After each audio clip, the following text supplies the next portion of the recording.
मित्रों, हमारे शास्त्रों में 4 युगों के बारे में बताया गया है। इन 4 युगों के नाम हैं कलयुग, सतयुग, त्रेता युग और द्वापर युग। और आपको बता दें, युग शब्द का अर्थ होता है एक निर्धारित संख्या के वर्षों की काल अवधि। हर युग की अलग अलग विशेषताएं रही हैं। जानकारों के अनुसार इस समय कलयुग चल रहा है।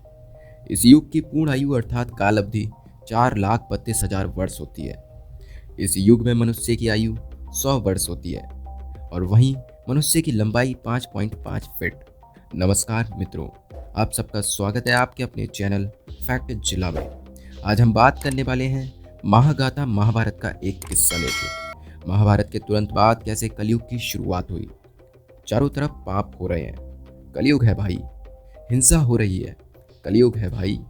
बच्चे माता पिता को घर से निकाल रहे हैं, कैसी कलयुग की संतान है। बच्चियों की इज्जत खतरे में है, सब कुछ कलयुग की देन है। ये बात हर रोज कहीं ना कहीं सुनी जाती है।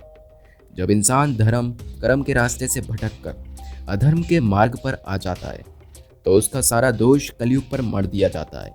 ऐसे में क्या कभी सोचा है कि आखिर ये कलयुग क्या भला है? आखिर ये कलयुग कौन है? आखिर ये कलयुग क्या चाहता है? जितना अत्याचार पिछले 3 युगों में ना हुआ, उससे कई गुना कलयुग में हो रहा है। आखिर क्यों? अब कोई राम या कृष्ण धरती को बचाने क्यों नहीं आ रहे हैं? क्यों हर इंसान के अंदर रावण और कंस जगह बना रहे हैं? इन सब सवालों का जवाब छिपा है राजा परीक्षित की एक भूल में। एक ऐसी भूल जिसने कलयुग को धरती पर राज्य करने की अनुमति दे दी। तो चलिए शास्त्रों के पन्ने पलटते हैं और जानते हैं कि कलयुग की वो कथा जो आज तक जारी है। मित्रों, हिंदू धर्म के अनुसार 4 युगों का वर्णन मिलता है। इसमें पहला युग है सतयुग। ब्रह्म वैवर्त पुराण की माने तो सतयुग में केवल धरती पर आत्माओं का वास हुआ करता था, इसलिए इसे वर्ल्ड ऑफ सोल भी कहा जाता है। उस समय धरती पर इन जीने वाली आत्माओं की उम्र लगभग 1 लाख साल हुआ करती थी और मरना या जीना खुद उन्हीं के हाथों में था। जिस तरह शरीर का अंत होता है, उसी प्रकार आत्माओं का भी अंत होता था। ऐसा माना जाता है कि सतयुग 1,72,80,000 साल तक चला। उस समय आत्माओं की औसत लंबाई 32 फुट होती थी, या यूं कहिए जिस इंसान रूपी शरीर में आत्मा वास करती थी उसकी लंबाई 32 फुट होती थी। सतयुग की समाप्ति के बाद धरती पर त्रेता युग का आगमन हुआ। इस युग में सकारात्मक भाव में कुछ गिरावट आई। धरती पर आत्माएं ना थी, लेकिन देवताओं ने इंसानों के रूप में जन्म लिए। इस युग में भगवान श्री राम जी का जन्म हुआ। पद्म पुराण के अनुसार त्रेता युग में भगवान राम ने सरयू नदी में समाधि ली थी, लेकिन भगवान हनुमान सभी युगों तक जीवित रहने का आशीर्वाद ले चुके थे। ये युग धरती पर 43,20,000 साल तक चला, जिसमें एक सामान्य इंसान 10,000 साल तक जी सकता था। त्रेता युग के बाद द्वापर युग का आगमन हुआ। इस नए युग में काम, छल, कपट, क्रोध और आदि व्यसनों में वृद्धि हुई। ये युग धरती पर 8,64,000 साल तक चला। इसमें इंसान 1,000 साल तक जी सकता था। ब्रह्म वैवर्त पुराण में हनुमान जी ने भीम को ज्ञान देते हुए कहा कि सतयुग सबसे पवित्र था, वहां धर्म सुरक्षित था। त्रेता युग में ऐसी हानि हुई जिसकी भरपाई करने के लिए भगवान श्री राम जी ने अवतार लिया। द्वापर युग में धर्म पर वार हुआ, पाप बढ़ने लगे। तब श्री कृष्ण जी ने अवतार लिया। उन्होंने कहा कि इसके बाद कलयुग आएगा जिसमें धर्म पूरी तरह से खत्म हो जाएगा। केवल पाप होगा, लालच होगा, हिंसा होगी। एक बार फिर भगवान विष्णु जी कल्कि के रूप में अवतार लेंगे। पिछले 3 युगों के बारे में धर्म पुराण शास्त्रों से पढ़ ही चुके हैं। गीता, रामायण और वेदों ने हमें अपने भूतकाल के बारे में बहुत कुछ बताया है मित्रों, पर असली कहानी तो कलयुग से शुरू होती है। वो कलयुग जो हमारा वर्तमान है और आने वाला कल भी है। शास्त्रों के अनुसार महाभारत की समाप्ति के साथ द्वापर युग की समाप्ति के दिन भी नजदीक आने लगे थे।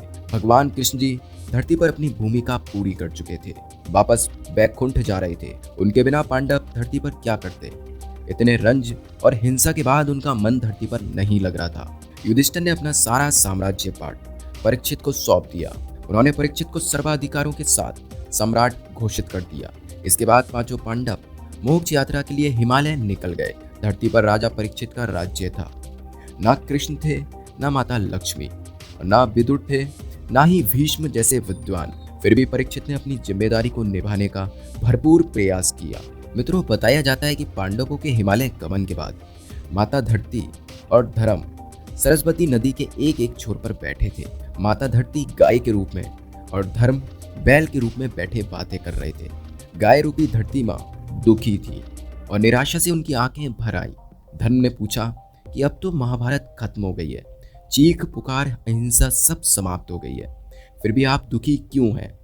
धरती ने कहा, धर्म क्या तुम देख नहीं रहे हो कि तुम्हारे चारों पैरों में से अब सिर्फ एक पैर शेष रह गया है। पहले भगवान कृष्ण के चरण पड़ते थे, जिसकी वजह से मैं खुद को सौभाग्यशाली मानती थी, परंतु अब ऐसा नहीं है। अब मेरा सौभाग्य समाप्त हो गया है। धर्म और धरती आगे कुछ बातें कर पाते, इससे पहले वहां असुर रूपी कलयुग आ पहुंचा। उसने सरस्वती नदी के किनारे बैठे गाय और बैल को सताना शुरू कर दिया। उसी दौरान राजा परीक्षित का वहां से गुजरना हुआ। गाय और बैल को परेशान होते देख कलयुग से कहा, दुष्ट पापी तू कौन है? इन गाय तथा बैल को क्यों सता रहा है? तेरा ये कृत्य पाप के समान है, तेरा ये कृत्य पाप के समान है। उन्होंने कहा, तेरा अपराध क्षमा के योग्य नहीं है, तेरा वध निश्चित है।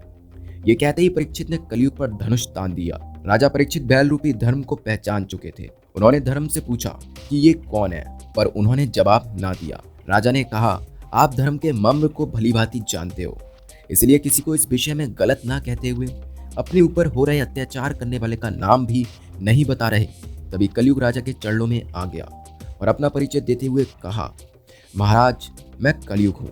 राजा ने धर्म से कहा कि सतयुग में आपके 4 चरण थे, त्रेता में 3 और द्वापर में 2। आज कलयुग ने आपके एक और चरण को नुकसान पहुंचाया है। मैं अब कलयुग को आपको और हानि नहीं पहुंचाने दूंगा। जैसे ही राजा परीक्षित ने कलयुग पर वार करना चाहा, वैसे ही उसने कहा, महाराज एक बार आप मेरी बात तो सुन लीजिए। परीक्षित ने कहा, अधर्म, झूठ, चोरी, कपट, दरिद्रता आदि का मूल्य कारण सिर्फ तुम हो। मैं तुम्हें अपने राज्य में नहीं रहने दूंगा। कलयुग ने कहा, महाराज आपका राज्य तो पूरी पृथ्वी पर है, आप मुझे पृथ्वी से निकाल देंगे तो मैं कहाँ जाऊंगा? आप मुझे सामने नहीं देखना चाहते, ठीक है, लेकिन मुझे निकालने की बजाय निश्चित स्थान दे दीजिए। परीक्षित ने कुछ सोच विचार करके कहा, झूठ, मदपान, परस्त्री गामन और हिंसा इन चारों स्थानों में असत्य, मद, काम और क्रोध का निवास होता है। आज से यही तेरा ठिकाना होगा। कलयुग ने कहा, इतना स्थान मेरे लिए पर्याप्त नहीं है। राजा ने उसे 5वां स्थान सोने में दे दिया। ये सुनते ही कलयुग 5 हिस्सों में बट गया और राजा के दिए गए स्थानों में उसका एक हिस्सा समाहित हो गया। 5वां हिस्सा सोना था। कलयुग ने राजा परीक्षित के सोने के मुकुट में अपना आखिरी स्थान बना लिया। मार्कंडेय पुराण के अनुसार परीक्षित धरती के राजा थे, इसलिए कलयुग ने उनके मुकुट में रहते हुए धीरे धीरे पूरी पृथ्वी पर अपना राज्य कायम कर लिया। यदि उस समय परीक्षित अपना सोने का मुकुट त्याग देते तो शायद कलयुग के प्रभाव को सीमित किया जा सकता था। महान गणितज्ञ आर्यभट्ट ने अपनी पुस्तक आर्यभट्टम में कलयुग के बारे में बताया है। जब वे 23 साल के थे तब उन्होंने लिखा था कि ये कलयुग का 3600 वर्ष चल रहा है। इस हिसाब से गौर करें तो आर्यभट्ट का जन्म 476 ईस्वी में हुआ था। गणना की जाए तो कलयुग का आरंभ 3102 ईसा पूर्व में हो चुका था। शास्त्रों के अनुसार युगों का एक आंकड़ा मिला है, जिसके अनुसार मनुष्य एक मास पितरों के एक दिन रात के बराबर है और मनुष्य का एक वर्ष देवता के एक दिन रात के समान है। मनुष्य के 30 वर्ष से देवताओं का एक मास बनता है और मनुष्य के 360 वर्ष देवताओं का एक वर्ष दिव्य वर्ष कहलाता है। मनुष्य के 4,32,000 वर्ष यानी देवताओं के 1200 दिव्य वर्ष यानी पूरा एक कलयुग। यानी कलयुग की आयु 4,32,000 साल लंबी है। तब तक केवल उसका एक चरण पूरा हुआ है।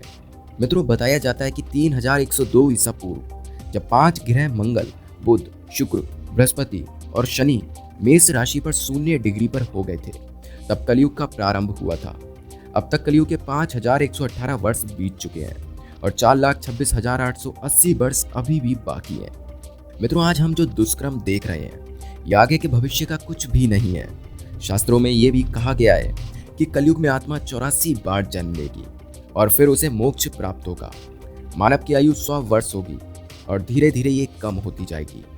ब्रह्म वैवर्त पुराण में बताया गया है कि एक समय ऐसा आएगा जब 5 वर्ष की उम्र में स्त्री गर्भवती हो जाएगी और 16 वर्ष तक व्यक्ति पर बुढ़ापा आने लगेगा। तब 20 वर्ष की आयु तक मृत्यु निश्चित है। सतयुग में आत्माओं की औसत लंबाई 32 फुट थी और कलयुग का अंत आते आते इंसान पौने होते जाएंगे। 50,000 साल पूरे होने पर गंगा सूख जाएगी, वैकुंठ धाम चली जाएगी कलयुग के 10,000 वर्ष पूरे होने पर धरती से देवताओं का पलायन भी शुरू हो जाएगा।